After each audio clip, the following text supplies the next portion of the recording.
Unmute. Good morning, MoB family. Hello, hello, hello. Let's see who's in. Say good morning to everyone. Let's see. Good morning, Connie. Good morning, Chris Mendoza. Good morning, a lot of Facebook users. Good morning, Jeanette. Really early morning for you, Jeanette. Heather, good morning. Cynthia, good morning. Let's see who else is here. And Audrey, good morning. Hello. How are you all doing today? This is awesome, babe. Thank you. Looks great. How's everyone doing? Can you hear me? Are you seeing me okay? Put it up on the other screen there when you get a moment. And welcome to MoB Kaffeeklatsch, episode 102, 102 episodes. Huh? The Facebook, so I can, so I make sure I don't look blurry or hanging or whatever. How is everyone doing? Sounds good. Paige, I see you got to the end of Stray Dogs. Jeanette, you found the word you were looking for. What was the word you were looking for? All right, thank you, Chris. I'm glad it's sounding good. Excellent, excellent. I hope you're all doing well. We are currently on the cusp. It's a great time of the year. We're on the, did I put that up? Yeah, I did. Okay. I'm like, why am I putting that? Chris says sounds good. Yes, this is StreamYard acting funky. We're on the cusp of the year where summer's ending and fall is entering. It's this great time of the year where it's like not really scorched, but not cold yet. So fall is a great time of the year here. So how's everyone doing? Stray Dogs is in shreds, and test drive is going to have to be the end of the month because I want to make sure Stray Dogs gets out. And I have a little bit of tweaking to do with test drive. I might even change the title from test drive to transporter. So there's a few changes with test drive. That test drive, if you don't know, is a Patreon story, but it's going to be significantly longer too. It's like maybe 4K. It's going to be a long one. So yes, I'm working on that, and I'm working on the Stray Dogs. A lot of great notes. Some of you worry that your notes may be a little too, I don't know, meticulous. I don't know what's the word. What am I looking for? What's the word I'm looking for? Detailed. Some of you might be worried that your notes are too detailed. Don't worry about it. Just do the notes as you would do the notes, and I will, work with what you give me. That's all. Remember that the purpose of the notes is more for me to see if the story is working. So usually what I do when I read the notes is I kind of look behind the note to make sure that the person providing the notes kind of gets the idea of the story. And so it's not so much the grammar and the commas and the apostrophe, semicolons. That's important. Yes, it's all important. But more important than any of that, and I think I put this in a post, is the story getting across the way I want it to get across? Because all the other stuff can be fixed easily. But the whole concept of a story getting across, are you feeling the way you're supposed to be feeling? Are you thinking the way you're supposed to be thinking about a certain character? That's more of an intangible. That's a little harder to fix if it's not working properly. And so far, with the Stray Dogs, it's working as intended. So, yeah, I know that transporter, and that's the only thing that's stopping me from using the transporter, because we have them in M&S and they mean a completely different thing. But I'll think of something, because basically, I don't want to call it the delivery, but it's something about getting a person from point A to point B while doing evasive driving to keep them alive. So, and Bug is doing the driving. So maybe I'll call it Bugs something, Bugs Day Off, or what was this movie, Baby's Day Out? So Bugs Drive, something like that. Maybe something fun like that. Is the story working? Yes, I think the story is working. From the notes that I can see, Chris, the story is working. Without spoiling anything, Sebastian is a very different character in the sense that he's less cranky than Monty, which is always a change, because Monty is kind of cranky, even though he's developing a sense of humor because of Simon, right? But Sebastian also has to manage a group. He has to manage the directive. And he has to kind of use his mind, his wits, more than just, I'm just going to create an orb and blow it up. So he has to work around his wits, trying to solve situations, which is interesting because the Stray Dogs is more of a detective story than most of the detective stories in Monty and Strong. And he has to keep Tiger under control without unleashing her on an unsuspecting world. So yeah. Cue ball run? Nah, it's like cannonball run. Too close. Morning. Who's the Facebook user? Just said good morning. Mark, good morning. Bug out is good.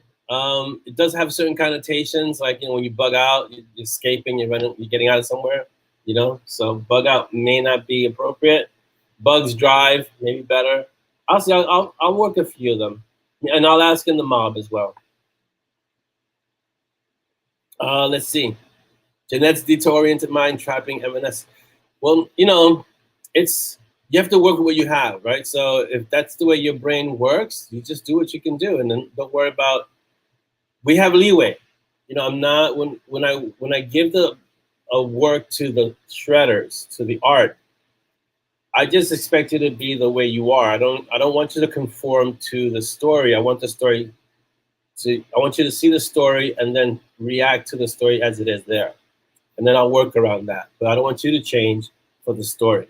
What has to change is the story for the readers, to a certain degree, right? But that's the way it works. And when it goes out live, or let's say to all the readers, every reader, this is why we say the story is only yours until you release it into the wild. And then once it's out in the world, it's not yours anymore. Yes, you wrote it. This is for the authors. Yes, you wrote it, but it's not yours. Each reader makes it theirs in their own way, which is why reviews are, I want to say, subjective, right? It all depends on the reader. So you're not going to please everyone. Some people will love the story. Some people will absolutely hate it. It's just the way it is. So you can only enjoy it while you're writing it and before it goes out to everyone. Once it goes out to everyone else and your readers, it's not yours any longer. It belongs to the world. It belongs to them. You can take credit for writing it, but you can't say this is how you should interpret it, because everyone will bring their past, their filters, their biases, everything that they have that makes them into that story, and they'll read it from a certain point of view. And so all you can do as a writer is make sure that you do the best story that you can. That's all. And don't take reviews personally. If you're a writer, don't take reviews personally. They're not. Has nothing to do with you personally. Has everything to do with the book.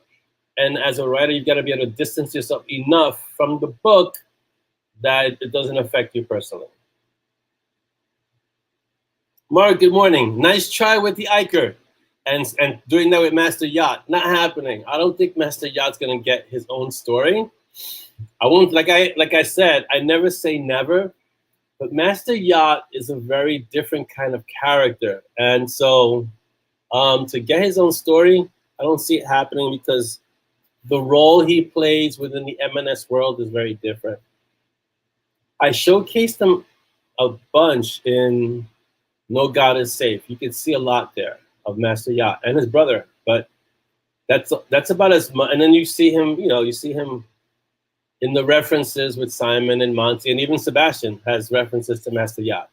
But other than that, I don't see Master Yacht having his own standalone story. We'll see. Let's see. All right, so let me read the announcements real quick. Shout out to everyone on YouTube. Hello, YouTube world. Thank you for being here. So if you're watching this episode, MoB Kaffeeklatsch episode 102, later than now, because we're live at the moment, but later on, but we're no longer live. Thank you so much for watching. And I really appreciate that you're taking the time out of your day to hang with us and watch us, even though you're not here live. So a huge shout out to all of you who are watching this later. So we're at Bitten Peaches Publishing on YouTube, so you can find us, or Storyteller at Bitten Peaches Publishing. That's where we are on YouTube. On Instagram, we're at Bitten Peaches. I haven't posted much on Instagram, but I will. So, but that's where we are. Just look at Bitten Peaches and you'll see some stuff. I'm getting back into Instagram. Zazzle. So this is a Zazzle swag. There's another Zazzle swag hat that I've shown before. Every show, somebody's first. So here you go. Zazzle swag. Whoa, pretty awesome. Okay. So we have a lot of swag on Zazzle. You go to Zazzle.com, look up EMANDES, and you'll find our swag there. Go get some swag from Zazzle. I got this hat. I don't know. We're gonna have to get another one. It's looking kind of worn out. Patreon. We have new patrons. So a huge shout out to Mel Brown and Susan Spry. Thank you so much, patrons. You guys are awesome. You go above and beyond, and you support us. And I truly appreciate each and every one of you. I appreciate everyone in the mob. Patrons have just decided they want to go out. And yes, Jeanette, it's War Mage, not no Goddess Save, War Mage, because it's a Monty only story. You're right. Yeah, Master Yacht is definitely in War Mage, not no Goddess Save. Sorry, Rider Brain. This is why Jeanette is the mind trapping M&S person. Okay, so our patrons, thank you so much for supporting us, and you guys will be getting a story at the end of this month. What title is TBA or TBD, to be determined, but it's gonna have Bug's name in it somewhere. Okay. Here's our Zazzle store from our infamous Facebook user. I don't know who that Facebook user. I hope I picked the right one because it skips and then StreamYard wants to do something else. So that's our Zazzle store. We're there. We have swag. Go and get your swag. We have so much swag at Zazzle. Our lead designer has done some great work and is adding periodically. Our e-newsletter. What's up with the e-newsletter? Newsletter person? When can they expect the next one? There'll be an Okay. Yeah, but if you're not on our newsletter, you should definitely be on the newsletter. So yeah, the mob gets everything out before everybody else. So this is our Zazzle store link. It just came up for me. Has it been up for you for a while? All right, I'm closing it now because it takes a while. So, but if you're not on the newsletter, go join the newsletter. Go to our website, orlandoasanchez.com, and join the newsletter, okay? Because the mob learns everything first, right? If I'm not mistaken. You guys get to know everything first. But sometimes it gets reinforced through the newsletter. So go to the newsletter and join our newsletter. The newsletter is growing. We're almost at 6,000 people now. It's amazing. So let's see what else.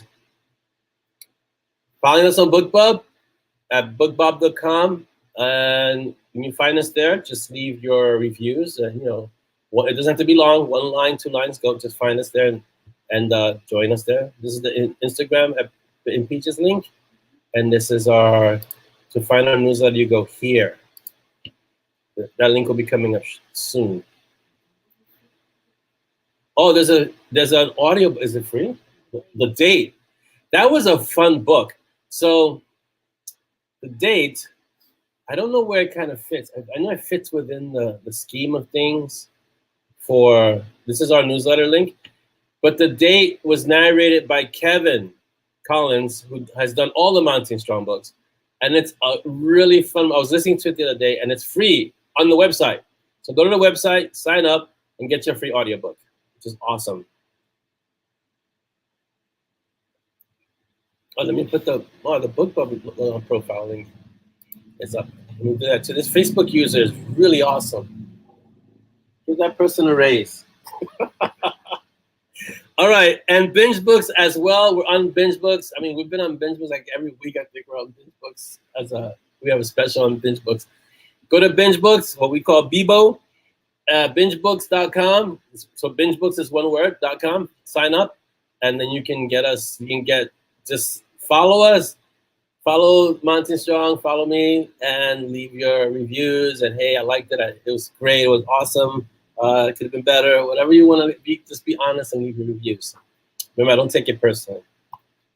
Okay, I'm taking down the BookBub link. It just takes a while.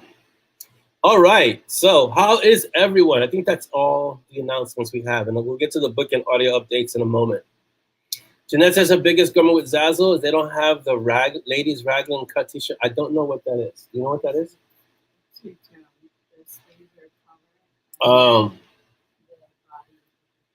Okay. I don't know. I guess we'd have to speak to Zazzle for that. Yeah, who's checking? What? That infamous Facebook user? The one with the links? Ah, got it. All right, who did I miss? Hello, Mary. Mary Beth. Hello, Linda. Good morning. A lot of people that that just walked in. Maureen, good morning. A few people coming in. Who else? I got Linda. Hello, Linda. Okay. Yeah, I think what I'm gonna do for Bug Story, can't even use Bug Story because Bug Story was an animated film way back. So hello, Audra, welcome. So I think what I'll do for Bug's Patreon story is to run a poll in the mob. I think that might see what comes up. It'll be interesting to get kind of like a mind, the collective working on it. Someone missed us. Who missed us? Marie. Hello, Marie. Welcome back. Yes, I know you missed an episode or two. Welcome back, Marie.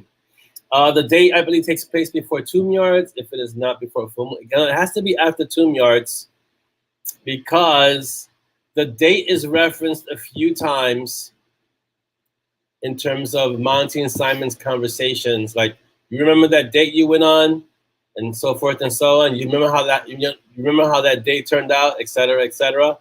And so what ended up happening was all the readers kept saying, "What is this date that keeps getting referenced, and why isn't it a story somewhere?" And so my answer was, you're right. This date that keeps getting referenced, we should make that a story. And so I did. And it ended up being called The Date. And when Kevin narrates it, it's really odd. I'm not gonna spoil it for you because it's a great narration. The book is called which one? With the mage hoodie? Oh, I gotta get a mage. I need a mage hoodie. I'm gonna need another hat, I think. This one's looking a little worn. Yeah, but it's looking like I was in a sandstorm. Yeah, I don't know about the sandblasted look. It's the look. Anyway, so those of you that read or shredding Stray Dogs, what are your thoughts so far without spoiling it for those who have not read the book, if you can share?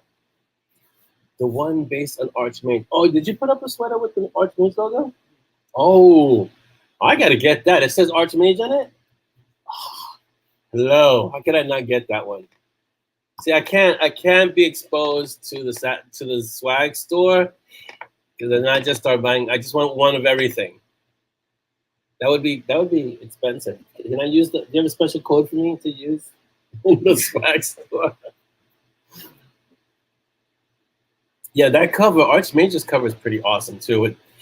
I call it the Monty's Batman moment because his eyes are glowing. And if you've ever seen animated Batman, his eyes are always like glowing white. And so that's Monty's I'm going to tear you apart right now. His face is all shadow, and all you see are his eyes glowing. The Range Doctor design is crazy, and they're so good with covers. That one is incredible. And when you guys get to see some of the covers that are coming, and I've given you like teases and peeks because I use the art for other things, but some of the covers that are coming up, like the Corpse Road one, the Immortal one, the Pain Eaters, oh, it's just going to be... Yeah, there's some covers that are coming up that are just wow. Just wow. Yeah. But yeah, so I'm going to have to get that Archmage swag. And if it's a hoodie, it's been perfect because the weather's turning, so it'll be hoodie season soon. I don't usually wear a lot during the winter because my body always runs really hot. So, yeah. Winter is coming eventually. Yeah. Okay, so let me see, Audrey. What was Audrey saying? I wanted to shred it, but then I had I'm sorry you had a crazy asthma attack. I had a few friends growing up who had asthma. It's never a good thing. I'm so sorry you've been experiencing that. Thank you for pre-ordering it, though. I really do appreciate that. When I was younger, I had like a severe case of bronchitis. Like it would hit me almost every fall around this time. And so my mom would send me to Florida because we had family in Florida. And a week or two in Florida during the winter was perfect. It would clean me right up. But then one year, and my sister will remember this because she did it to my sister too. She made this drink from hell. It was red onions, honey.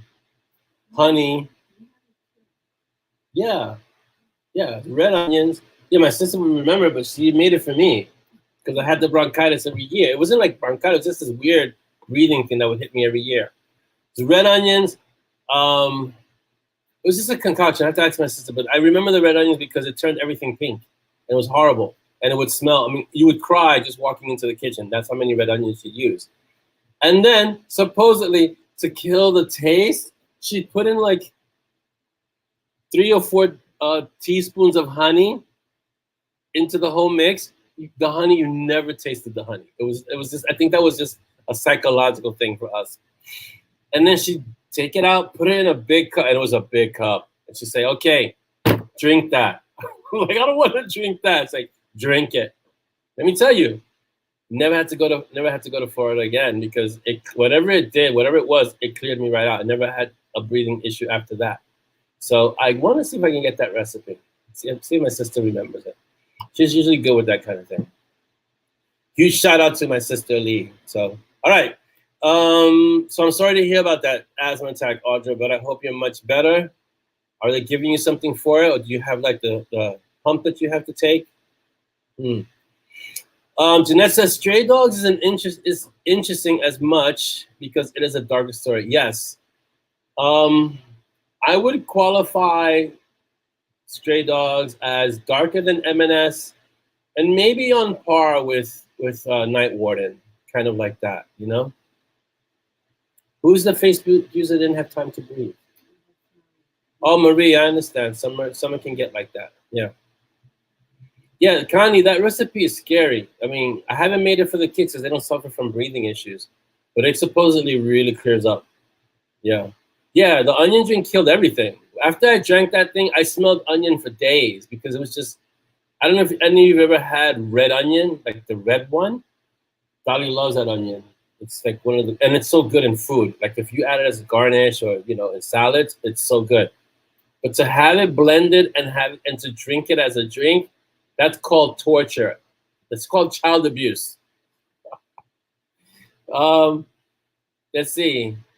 Stray Dogs is like a not so cozy mystery. Yeah, and a lot of people have been telling me, so you name Monty and Strong, the Montague and Strong detective novels, and so a lot of people are saying it's heavy on the magic, light on the detecting. And then the Treadwell Supernatural Directive is heavy on the detecting and light on the supernatural. So it's really funny how those things work. But yeah, the Stray Dogs really felt like a detective story. It started with the body. They're trying to figure out why. It really was like a almost noir detective story. I have to try it. The smoke this year is making horrible. And yes, rescue inhale and a nebulizer. Oh, your asthma is serious then, yeah. Oh, is that what it is? Oh, it just keeps people away so you have less germs. I think it keeps the germs and the people away. We're looking at a bad asthma season, Jeanette says. It's going to be an issue for me as I've been diagnosed with bronchiectasis. Oh, you got to watch out then. You got to be really careful. I know in the cold, when I used to run track, if I ran track for too long in the cold, it would affect my breathing. Yeah. Yeah, that wasn't character building. That was just organ destroying. It was horrible. That's what I said. Yeah, see, whatever that Facebook user is saying is awesome. Don't worry about the shredding. What do I always say? I always say you guys first, don't apologize if you can't shred a book because life happens, right? Also, if you can't shred a book for something that's happening in your life or your family, you don't need to apologize. I always say there's another shred coming. So don't worry about this one. If you can't shred, there's another shred coming in the future. You'll get to that one. So take care of yourself, and thank you for pre-ordering. It's awesome. Let's see, Rebecca. Hey, Rebecca, welcome. I hope with the whiskey cure. and WC field style, the 2 fingers, awesome. I have allergies. Wouldn't drink that no matter what. Yeah, I don't know. It killed everything. I never had I can tell you, this was in my teens. I never had a breathing issue after I drank that, ever, after that. So it's amazing. Whatever it was, and I'm definitely going to get the recipe just to put it up. And I think I'm going to put it in a book. I'm going to put it in a book, that recipe. I know my sister knows it, so I'm going to get it and then put it in a book. I have to put it in a night warden because I can see coal creating something like that. Yeah, that's definitely going to have to go into a book and torture some people for sure. For sure. Good Earth has a good detox tea. Use the grill with sweet and spicy to cover the taste. Oh, okay. Never really drank detox stuff. I kind of try and let my body detox, or I fast. For me, the best detox is to fast and let my body kind of deal with it. That's what my liver and kidneys are for, to detox. So I kind of let my body deal with it. And I fast, which means I'm not putting anything into my body and let my body deal with it. So it's not curable. Bronchiectasis is not, I hope I'm pronouncing that right. It's not curable, and it's basically always having to clear my lungs.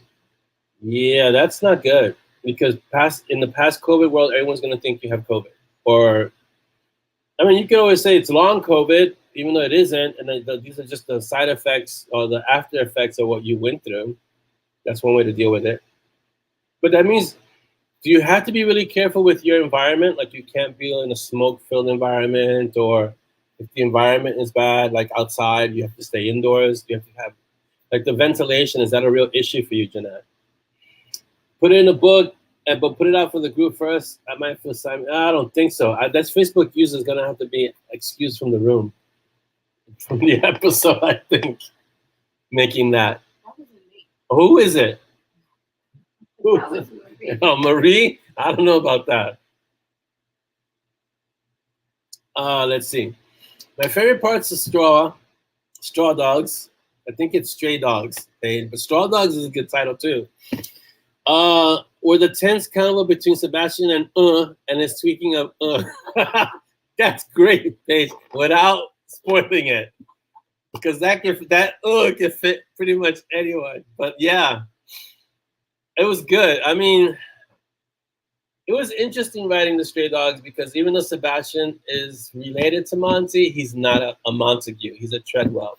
And I think I said it somewhere that if I had to classify Sebastian within the Montague Treadwell family and who he's most similar to, I think he's most similar to Dex in kind of temperament, except that Dex doesn't have a group that he has to worry about, although he's going to have that school. So that it's going to be fun. I'm going to enjoy writing those stories. It's going to be like the next Harry Potter, but with Dex and the Morrigan. Could you imagine having Dex as, I guess, what is that, the director, the head of a school, and the Morrigan as like the dean of deans or something? That would be, that's a school where you behave. You don't mess around in that school.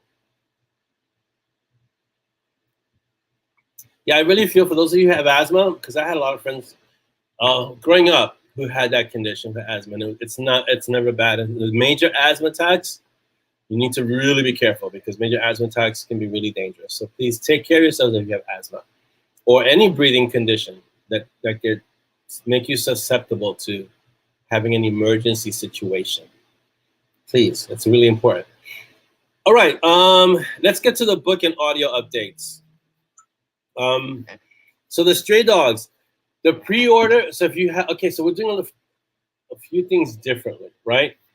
If you've noticed, we got our audiobooks on the website. This is all due to Dolly, and it looks like she's working behind the scenes, but everything she's doing behind the scenes, you guys are seeing it in front of the scenes, right? She's just behind the scenes working away and putting things into place, and this piece goes here and this piece goes there. And sometimes she's up to all hours of the night, tweaking and moving, and go post this on your group and go post that on that group, and she's doing all these things, right? So if you're seeing all these changes, Dolly's behind the scenes moving, and so she's like a mastermind, just doing all this stuff. Okay, she doesn't like when I go talking like this, but she's like, "Hey, we get it. All right, so for the Stray Dogs, there's a pre-order which is available on our website. So here's how this is going to work, so you guys understand. The pre-order is for the MoB. So you guys get it. You get it on the website. You get it for 99 cents. When it drops on the, this is the 18th? When it drops on the 18th, which is Monday, it's going to drop at full price, $7.99. So, and here's the shop, the shop link. So I want to give you guys, so we've given you guys, how much of a heads up are we doing? A week? 2 weeks? 2 weeks. We can do that because it's a pre-order, right? So I wanted to make sure that the MoB can still get the book at 99 cents. That's really important to me, right? With M&S, we're still doing what we always do. First day, 99 cents, and next day, full price, right? With the Stray Dogs, because we're doing it through our website, we can give you this pre-order for weeks ahead, which is, I think, is awesome. So I think that's going to be the new model eventually, I think, for everything except M&S, right? So for everything except M&S, because M&S kind of goes out right to the MoB as soon as it's ready. But all the other books, I think we're going to pre-order, have a pre-order period of a week or two, and then the day that it goes live full price. But it also goes into, is it going on KU that day? Yes. So it's going on KU too. So if you're a KU reader, don't worry, it's going to be on KU. But if you're not a KU reader and you want to purchase it, it's going to be live. So you're better off pre-ordering it. And we're going to make sure that you know about that on the MoB. This is only for the MoB, which is why it's here in this episode. And it's also, we put it in the room. Okay? So that's kind of so you understand the pricing structure. Did you want to add something to that? Okay. Did I do it okay? Awesome. Okay. Well, that's good because in Australia you have something like NHS, right? You have like the national healthcare system. Yeah. So that's good. Jeanette says environmental issues are a real thing. I'm in a catch-22 because I now know why I keep getting bronchitis and some breathing issues. Changing temperature zones, high dust, overexertion. Jeez. You got to really watch yourself there. Okay? I am currently reading. Okay, so here's what I was planning to do with my current book. I was going to get the book on Libby, right? Because we have a Libby account for the kids because they like to take books out of the library. And I think we should all use our libraries. It's really important, right? So this is the book I want to read. I'm reading Fonda Lee's Jade City. I go to Libby because Dolly's like, just get it on Libby. You get it right away, right? These are the words I recall hearing when she was selling me on Libby. Usually I'll just get it on KU because I also have a KU account, but they didn't. The book's not available on KU. Facebook users, so if I pre-order it, I need to go back to the shop on Monday. Do they? No. It gets delivered to you. It gets delivered to you. You don't have to. Once you pre-order it, you should have your email. It gets delivered on the release day, so you don't have to do anything else but pre-order it, right? So. Well, yeah, Dolly's going to follow up and make sure that everybody who was supposed to get their book got their book. Because this is the first time we're really doing it this way.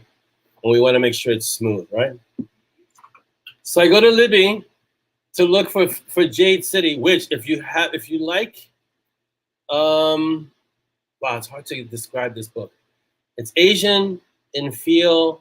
It has to do with magic and like family dynamics, but kind of like mafia families within a country that doesn't exist. It's a made-up country, so it's fantasy. But it's like mafia dynamics, family dynamics, and magic, all kind of jumbled together in a really smart way.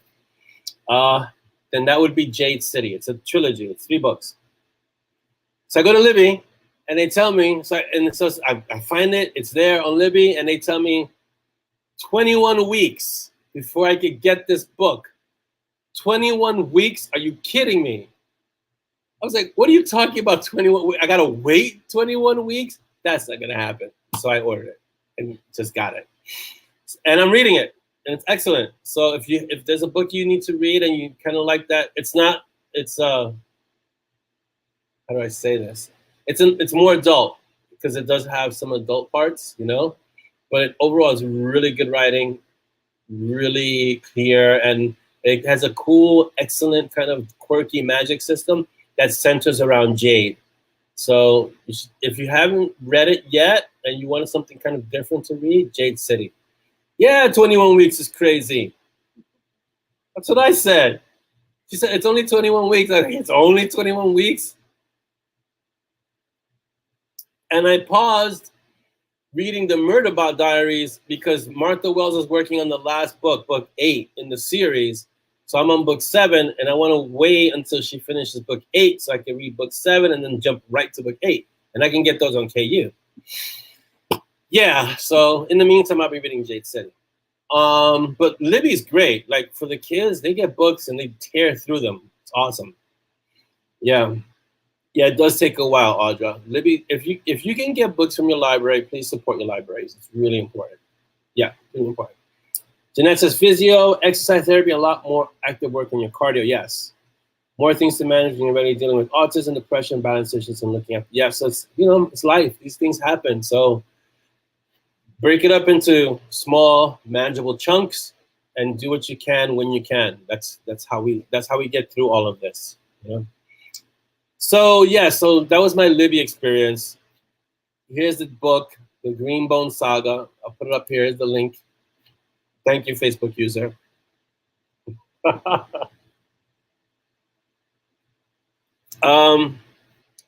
When is our next audiobook coming out? Number 17, yeah, Blood Lessons. I'm waiting for like Archmage. But when is number 17 coming out? Do we know? 2-3 months to, don't hold us to exactly, it's around that time. Before the end of the year, we can say. By the end of the year. By the end of the year, Blood Lessons will be out. And we'll try to keep to that kind of schedule if, depending on Kevin's schedule and things like that. And it's the holiday season, so a lot of things will be coming out. So, but I think you will enjoy Revenant. I was listening to Revenant, and it's pretty good. Kevin does some great narrating. It's like watching a movie. I can understand now how society existed with radio shows for so long without TV, because creating the story as you're hearing it and creating it in your mind is a really amazing process. And I can see the appeal of radio shows. I really can. Because I've seen these documentaries on how a whole family would gather around the radio to listen to the weekly show or the daily show or the afternoon show. And I can see how that would work, because if you have a really good narrator, and on radio shows they had the things that would create the effects, which is awesome. I wonder if we could ever do a radio show audiobook. That would be probably crazy to do, because then you need a cast. Me and you. Yeah. Okay. Sure. I know you can't miss what you never had. This is true. But the radio show, I mean, I've seen things like that. And for school, I had to study how Orson Welles created a huge uproar with War of the Worlds. And that was a radio show. It wasn't even TV. I don't think you could do that now. Well, maybe you can, because you have the internet now. You can definitely deep fake many things. So yeah, it's true. So that's our 20% off code for the audiobook Revenant. Notice it's the audio MoB code. It's just for everyone in the MoB. Okay, you get 20% off the book. Please don't share that code, because it's designed specifically for the MoB, and we want you guys to have something special. So that code is just for you guys and for the MoB. And yeah, so our next audiobook will be at the end of the year. Hopefully we'll have it by the end of the year. The next one is Blood Lessons. We'll be catching up. Geez, I don't know. Sometime next year we'll be catching up to Mountain Strong. But yeah, we're trying to keep the pace even. So we'll see. So what are some other thoughts around the Stray Dogs? And book 2 is already in the works. So if you shred it, Stray Dogs, you already know where book 2 is going, or you have an idea where book 2 is going. There are going to be some twists and some turns, but you already know. Janessa, she has an awesome library. The Yara Plenty Regional Library in Australia has a cafe, ebooks, multi-language books. Nice. A creators makerspace. That's big. That's a really well-equipped library. Libraries are great. I think libraries need to be funded as much as possible. because they provide books to people who don't usually have access to them. Even in the digital world, which we're in now, libraries still serve a very important function.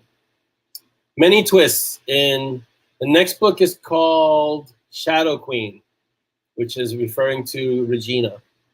And I can't tell you much more than that. If you've read The Stray Dogs, you know what? I can't. I'm sorry. But look, when you read Stray Dogs, you'll understand more. And I'll be writing Corpse Road, which is M&S 22, and Shadow Queen, which is Treadwell SD or TSD #2, kind of simultaneously.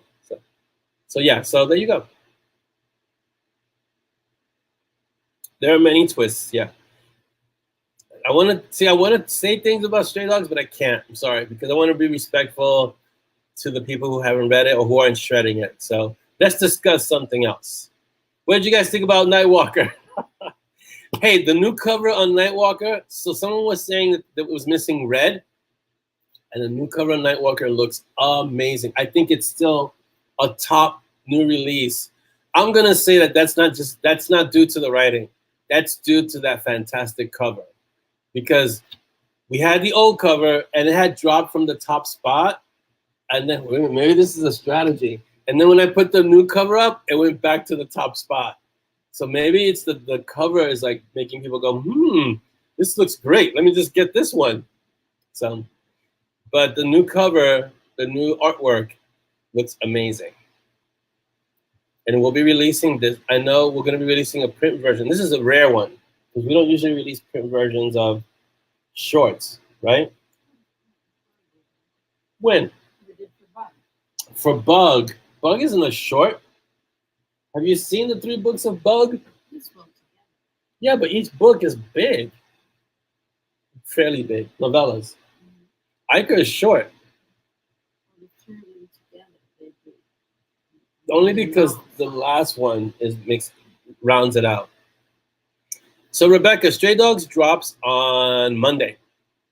So you won't have any time. No, sorry, is it Monday? Yeah, it drops on the 18th, Monday.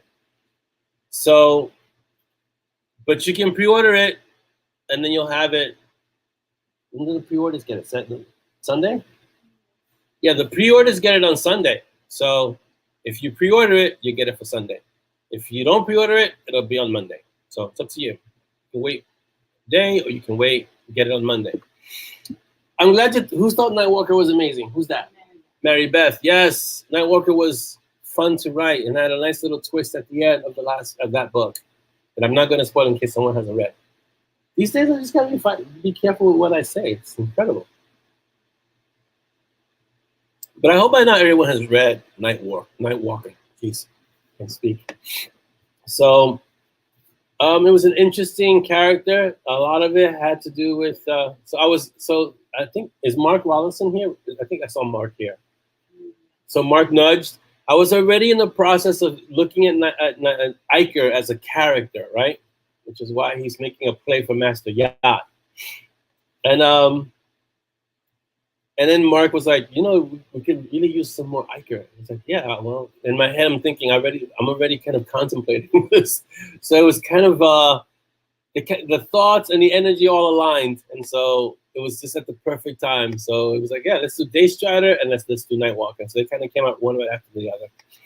So thank you, Rebecca. Congratulations. You got your pre-order in. It's coming soon. You got a few days and then it's out there. So awesome.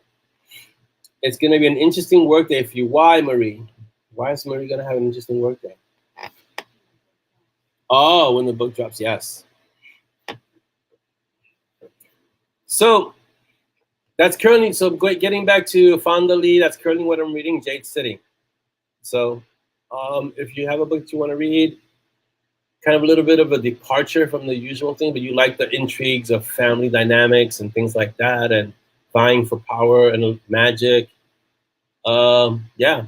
So on a related note, well, I guess it's not that related, but on a similar note, I'm redoing, for those of you who have been here since the beginning, I'm redoing Blur. And I told you this, right? Yeah. I'm redoing Blur. If you see me go like this, it's because Dolly's right over here, but she doesn't appear on camera often. So I'm redoing Blur, and I thought the gap between Sepia was long because it was 8 years, right?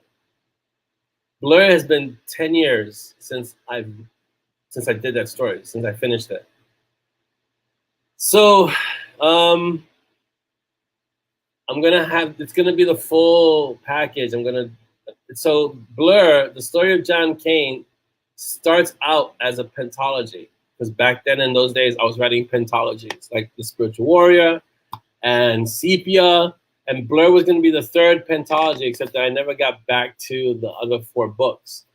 They're all there. I just have to kind of go back and revisit. And I read the story recently. I read the whole thing. I was surprised because I didn't cringe. Usually when I read my earlier work, it's usually like with this face of like, oh my God, really? But when I read Blur, I found myself just getting into the story and wanting to know more and following all the characters. Like, okay, this has legs. This can work. I can expand on this. I can make it, even better than it is right now, because I've grown a little bit as a writer. So good night, Jeanette. Get some rest. Thank you so much for being here, and enjoy your weekend, because I know it's really early in the morning where you are, like crazy early, 3, 4 o'clock in the morning. So thanks so much for being here. Since I was reading Blur, 2 a.m., that's still early to be here. So thank you, and get some rest. And Stray Dogs will be out very soon, so you'll have that to read. It'll be awesome. And you have shredding to do. Go finish your shred. So as I was reading Blur, so first I opened up Blur to read, and I was just kind of looking to see, can I salvage this writing? Because sometimes the writing is so different that it's going to be too much work to get back to that and get in that headspace and write that story and all that. But as I'm reading, I found myself just getting into the story, and I'm like, wow, okay, I can definitely do this.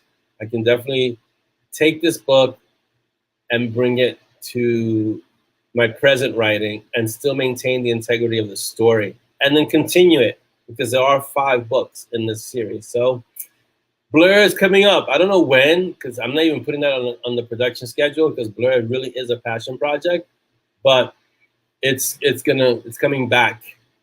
I know it's been in obscurity, and those of you who read Blur, I apologize for waiting 10 years before getting back to it, but I promise not to do that again. So there you go.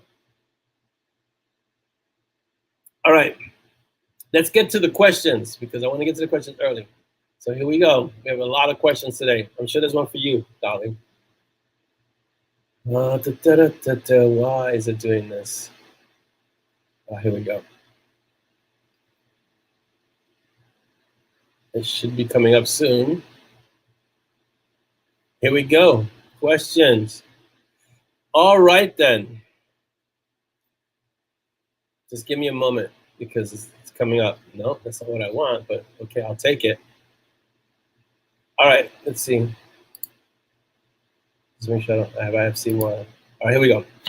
Audrey, so first question. First of all, let me thank everyone who gives us questions, because you guys you add a dimension to the show that makes it really interactive, and it's the questions that you ask. And I try not to look at them before the show, so it can be very spontaneous and in the moment. So Audrey asks, so I want to thank each and every one of you for questions. Bless you. Audrey asks, what other authors are you friends with, and how do they help you become a better writer? Wow. I wish I had a group like the Inkwell or the Inklings, like Tolkien, C.S. Lewis, and a few other authors. I don't have a group like that, because a lot of the authors that I know are very far away from where I live, so we don't really meet. And even digitally, our schedules conflict, so it's hard. But I can't even give you a list, because I know so many other authors. At this point in my writing, I know a lot of authors. How they've helped me become a better writer. Some have read my early work and encouraged me to continue writing. That would be like John Logsdon did that.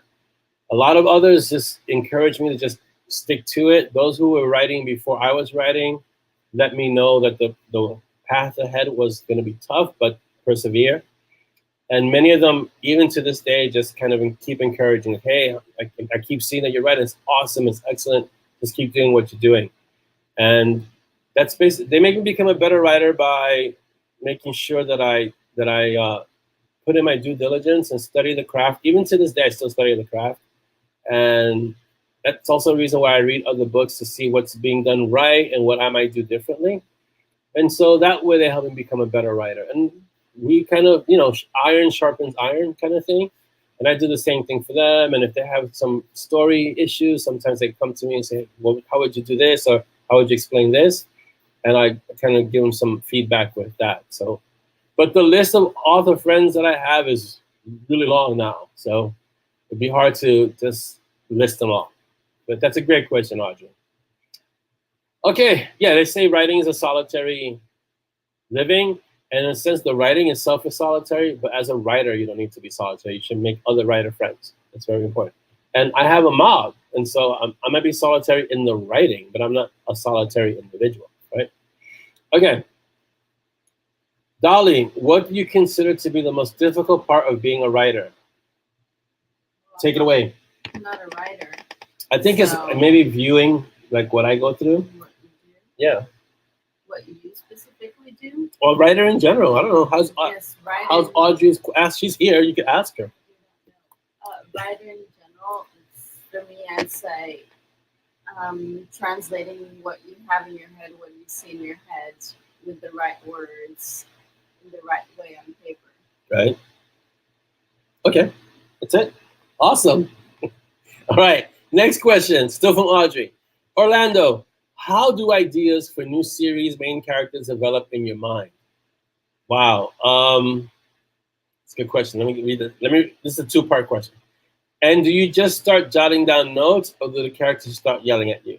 If it's M&S related, they yell at me. They just, like, the whole Sebastian tangent was just Sebastian kind of yelling at me, more like Tiger yelling at me, and Sebastian patiently standing behind her saying, "You gotta get this down." How do I get ideas for series main characters? It kind of started with Monty and Strong, even though I have stories before Monty and Strong, but Monty and Strong, as I always tell Dolly, she's gonna get tired of hearing this. Monty and Strong is the engine. It's the tree, the trunk, and all the other stories are branches from that, right? Here's the truth to that. As you're writing, as you're creating, ideas will come to you. And so that's what happens with Monty and Strong. Like, as I'm writing a Monty and Strong story, other ideas will come. And sometimes the ideas are just ideas and they're not going to be a story, but sometimes the ideas have depth to them. And I have to kind of pursue it, but not in the Monty and Strong story and other places. And then sometimes ideas will just come at me from other places, like that create other worlds. So like Porter and Bug, that's not Monty and Strong influence. That's just the gatekeepers were a whole tangent from something else. Same thing with Nixia and Acheron, whole tangent somewhere. So they come from, but they all come from being immersed in the work. As you're in the work, you're gonna have an idea, you're gonna hear something, you're gonna read something, and it's gonna. You always have to have, I guess, as a writer at least, but as a creative, the what if question. What if a demon and a Darkin got together? And what is a Darkin? And what if these two, started working cases, things like that. So same thing with the gatekeepers, and what if a companion and a gatekeeper got together, and what is a gatekeeper and what is a companion, and then you got Bug and Porter. So what if is really important. That question is what if is so important for, at least for a writer, for me, for a creative person. You have to have that what if constantly in your mind. And so that's how and then what I do jot down the notes right away. Like I have my phone with me, and my wallet has a pad. So you see my wallet, it's an architect's wallet. So they have like a pad and a pen. If my phone ever dies and I need to write down something, I have that as a backup. As soon as I get the idea, I'll write down key phrases or key words sometimes I get names, like who is, and I get a name. Now I have to kind of flesh that out. So that's how it happens. But usually they're yelling at me, especially if they come from Monty and Strong. They're yelling at me, not loudly, but insistently, to the point where they start sleep. If they start robbing me of my sleep, I really need to write it down and just get it out of my head, because if not, I won't get any rest. So that's how That's how it happens.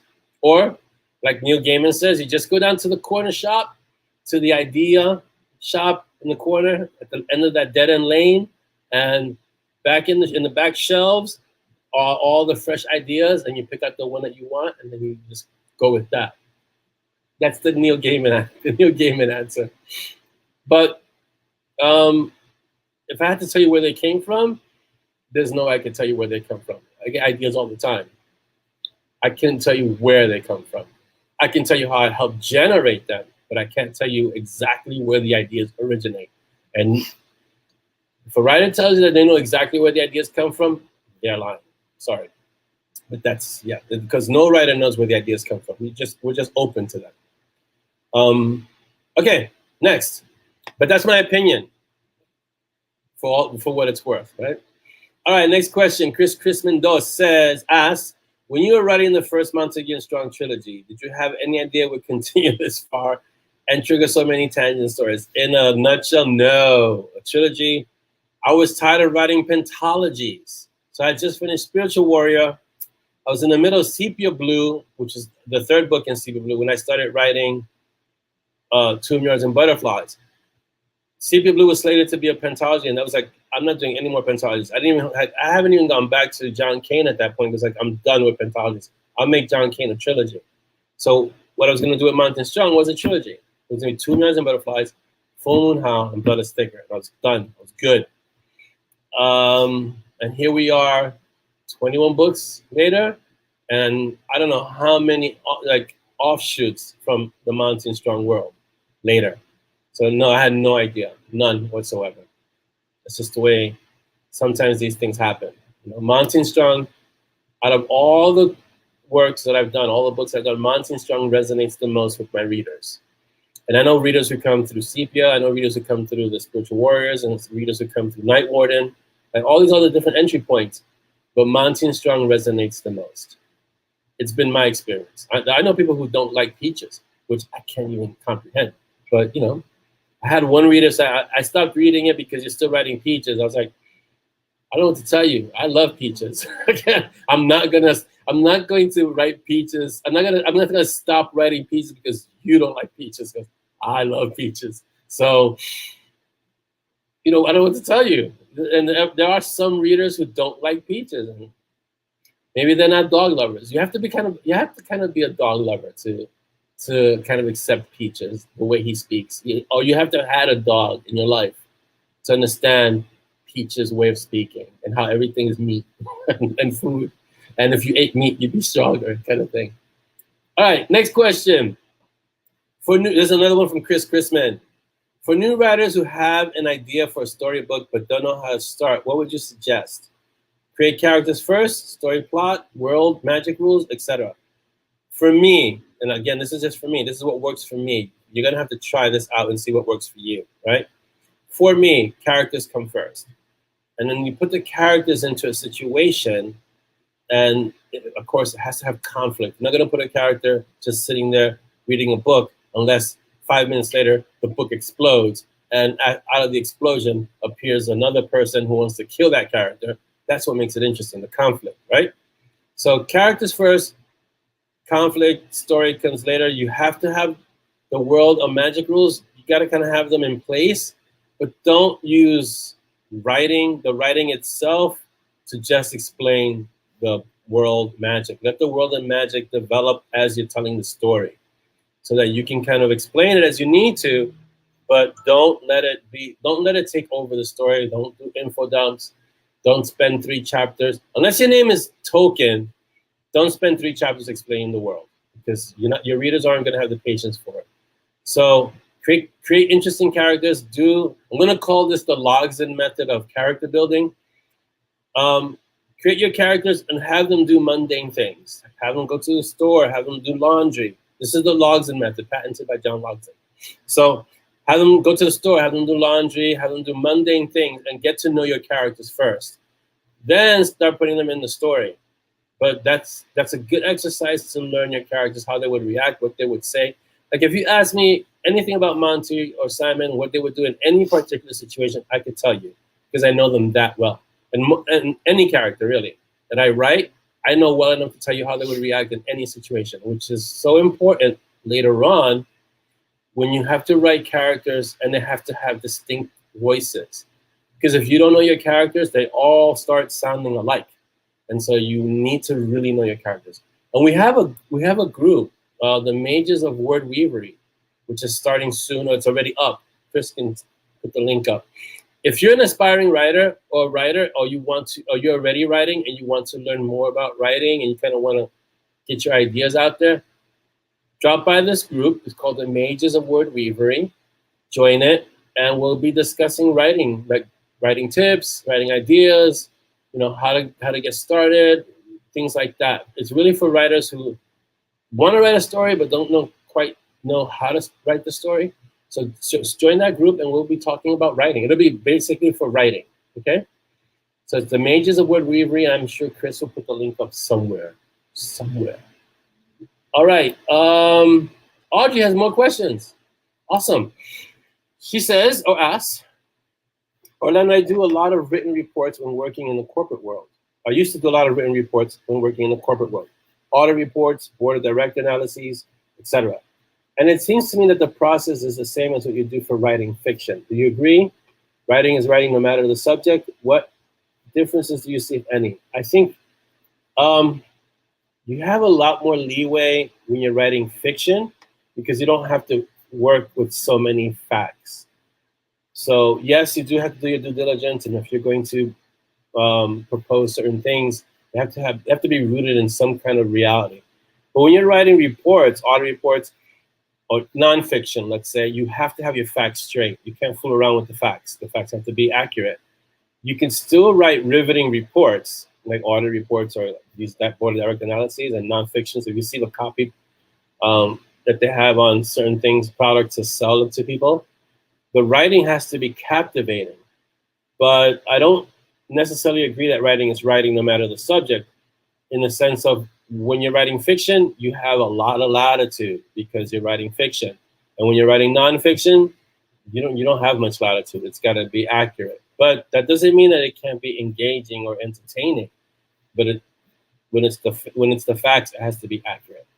So those are the differences that I see. I mean, I know a lot of writers who came from the world of journalism and then they went into fiction, and that world of journalism helped them in the writing in the sense of they stick to their deadlines, they write tight prose, they write tight copy, like, they write really lean because the world of journalism doesn't let you put a lot of extra.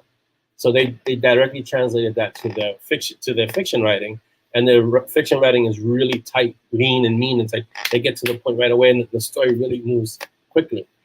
And that's a direct effect of the journalism experience. So writing is writing in the sense of you're developing that muscle, that ability, that skill. But in terms of the end product, nonfiction and fiction are two very different things. Hope that answers your question, Audrey. It's a great question. Okay, let's see. Those are just Annette asking and Chris answering. All right, Carrie asks, there's more to it. Carrie asks, do you have comfort zones for your writing? For instance, have you ever considered writing a fantasy book that isn't set in the real world, as in not based in real countries? Or would you ever be interested in writing a dystopian story or horror, etc.? The comfort zones for my writing, if you've read any of my books, all of my stories are set in New York City. I don't think I have any books that are not set in New York City. So if I'm going to describe a comfort zone, that would be one.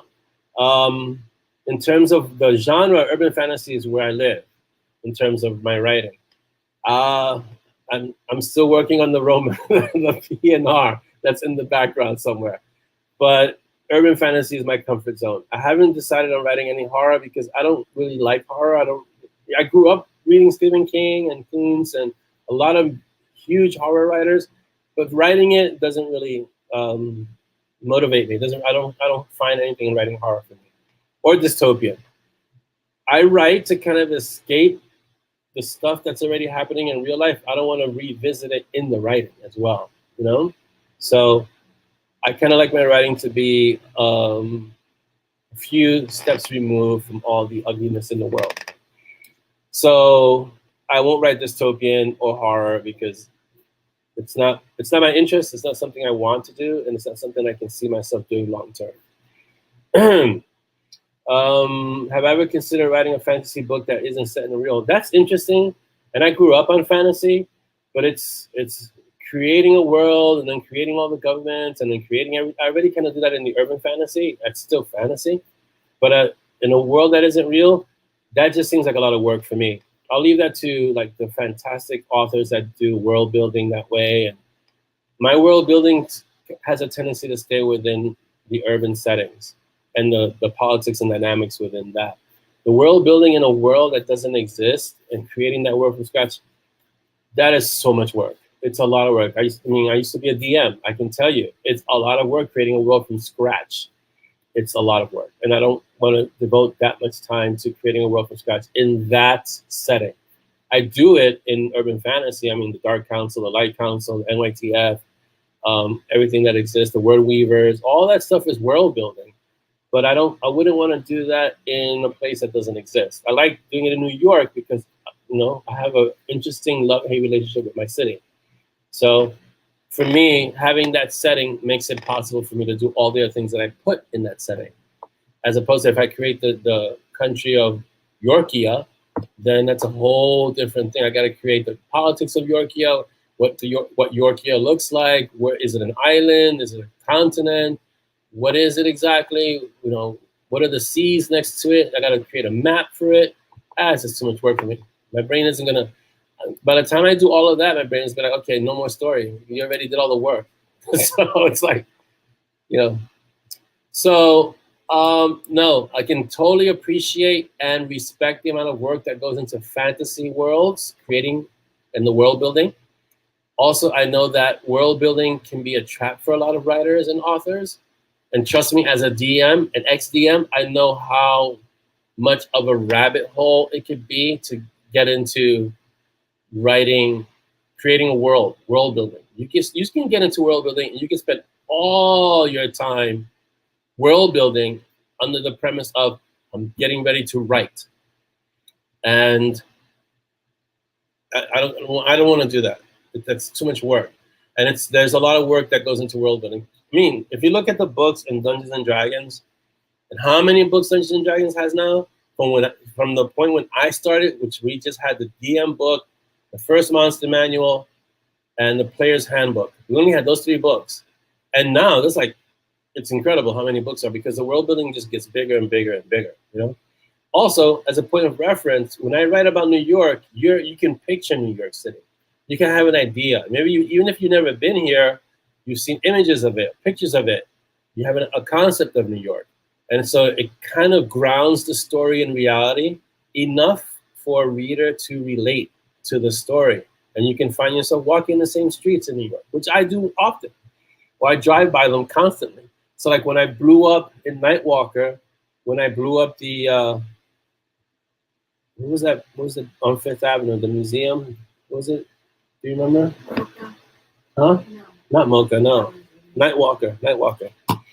The Fritz collection on 5th Avenue, near 61st Street, 69th Street, something like that.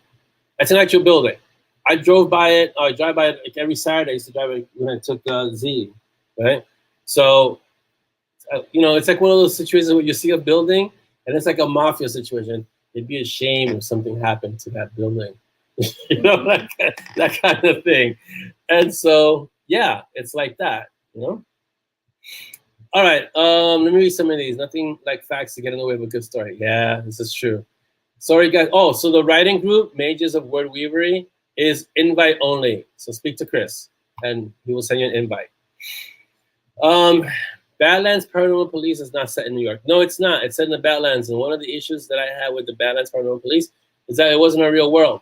And so that was one of my, I won't say stumbling blocks because I had a lot of fun writing it, but it was a real issue because it wasn't in New York. So there you go. Who's waiting for the gay cowboy? Yeah, Mark. I think I'm waiting for you to write it. That's what's happening. Heather, always a good idea to have. Yes, it's always good to have someone to bounce ideas off. Sometimes you get so caught up in your own head that it becomes an echo chamber, and you're thinking this idea, and then you don't hear how far-fetched it may be until you share it with someone else, and they look at you like, maybe not. Maybe you don't do that. So yeah, it's good to have sounding boards for sure. What you put Simon through in earlier books qualifies as horror. True. Yes, there are elements of horror, and if I'm gonna have a series that's gonna have elements of horror, it would be the Night Warden series. That's the darkest series. So if they're gonna be elements of horror, and if you read the Night Warden series, it's pretty creepy. Wander, it's no joke. Has and the Rummers. If you want to talk about horror, Rummers are basically zombies, vampire zombies. So yeah, there's horror, there's elements of horror, but I don't write straight horror. You're welcome, Carrie. We will make a mob post later announcing the writers group, or you can ask for an invite or DM for an invite. Yes, please refer those DMs or questions to Chris about the writers group, and he will send invites out, please. Rico says it's easier for the reader to imagine or follow a story set in our world, but with fantasy element. Yes, it's. I mean, like I've always said, and this wasn't my original quote. New York is a character unto itself. I don't need to create a world when I have New York City, because it is a character by itself. Let's see. So yeah, Rico, your name is showing up. Yes. All right. So we are almost done. I think we're done. Yes. Do you have anything you'd like to add? No. So I want to wish you all. Wait, Tracy. Hi, Tracy. I'm sorry Facebook hates you. Thank you so much for being here, Tracy. Have a wonderful weekend. So I want to wish you all a great weekend. Thank you so much, each and every one of you, for being here. You guys are awesome. I want to wish those of you who celebrate and who are of the faith a happy Rosh Hashanah. There's something else that you say, but I said it to Stacy. I don't remember. It's a whole phrase. But Happy New Year. It's a New Year's, if I'm not mistaken. Rosh Hashanah is New Year. Happy New Year to everyone of the Jewish faith, right? Yes, DM me. Please do not DM me for the new group. I'm in the group, yes, but do not DM me because it's going to take me a while to get back to you. I'm currently in the Word Cave. I only stepped out of the Word Cave to do episode 1 or 2. Then I have to go back to notes. So everyone take care. Have a great weekend. Thanks so much for being here. And don't forget the 3 B's. Be kind, be unstoppable, and be uncommon. Have an awesome, awesome weekend, guys.